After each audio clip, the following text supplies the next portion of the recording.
Hi, my name is Emma Svennberg. I'm a cardiologist at the Karolinska University Hospital, the Karolinska Institute in Stockholm, Sweden.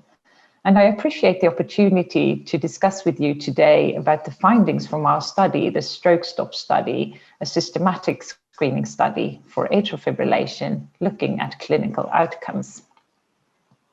Please note my conflicts of interest. We do know that patients with atrial fibrillation have a five-fold increase in the risk of ischemic stroke and are also at a higher risk of death. Unfortunately, for some patients, their atrial fibrillation remain undetected, leaving them at an increased risk of ischemic stroke, but unable to benefit from oral anticoagulants that might have prevented their risk of stroke and death, albeit at a small cost of bleeding. In our study, we set out to see if we, through early detection via screening of atrial fibrillation and initiation of treatment, could reduce the risk of ischemic stroke and death without causing an excess risk of bleeding. This was a very pragmatic study, and what we did was we identified all residents aged 75 and 76 in 2 regions of Sweden. There were no exclusion criteria.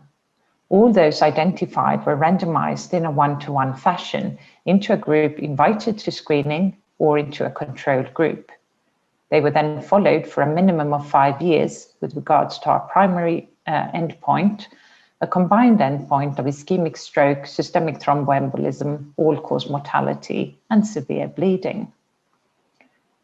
In the group invited to screening, we sent a letter of invitation asking them to participate in our screening intervention. At the screening center, if they had no prior atrial fibrillation, they were taught to do single lead ECG at home twice daily for 2 weeks. In the case of a new diagnosis of atrial fibrillation, we organized the systematic follow-up within our study. Additionally, for patients with prior atrial fibrillation, but not on oral anticoagulants, we also did a systematic follow-up of those patients. Overall, we identified more than 28,000 75 and 76-year-olds residing in our 2 regions. A small proportion of patients were excluded due to death or emigration prior to our screening intervention, but overall, almost 14,000 individuals were randomized to be invited to screening or to control group. All of these were followed for a minimum of 5.6 years. There was no loss of follow-up. Looking at the group invited to screening, we could see after our screening intervention that the diagnosis of atrial fibrillation became significantly more common as compared to the controlled group.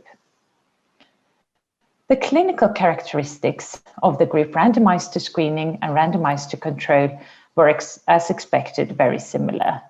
On average, they were 76 years old, a little more women than men participate or were invited to screening or to control, and the CHA2DS2-VASc was 3.5 on average.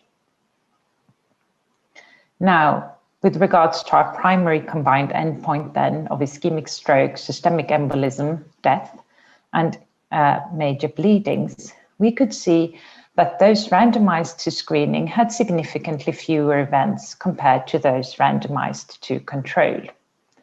The hazard ratio was small, but statistically significant, and we needed to invite 91 individuals in order to prevent 1 event. But these were the groups that were invited to screening compared to the control group.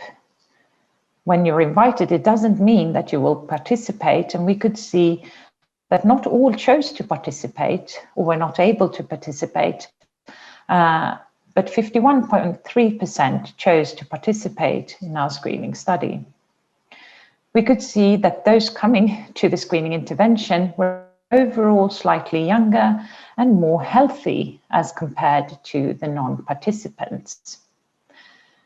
And if we look at our pre-specified secondary endpoint, our as treated analysis, we could see that those participating in our screening study did significantly better when it came to the endpoint of ischemic stroke.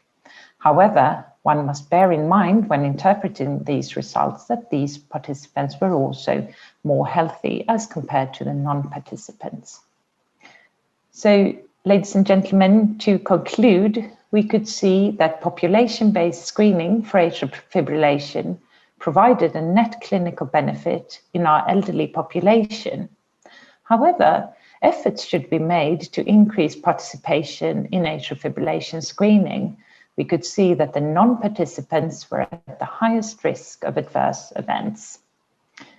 Thank you very much for your attention, and I would also like to thank our financial sponsors of the trial. Thank you.